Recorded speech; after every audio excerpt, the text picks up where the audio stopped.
Hey,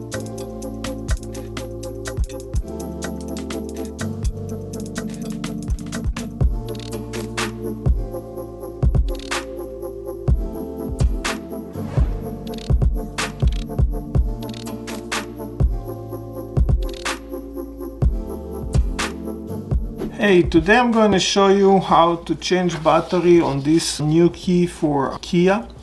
It's a flip key. So all you need is a flathead. We're going to put the flathead here on the bottom. We open that, and then we need a Phillips head. We're going to open all these 4 screws.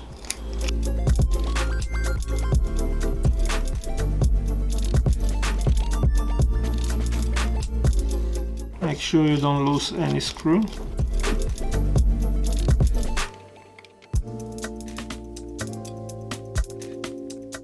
And we can see the battery here.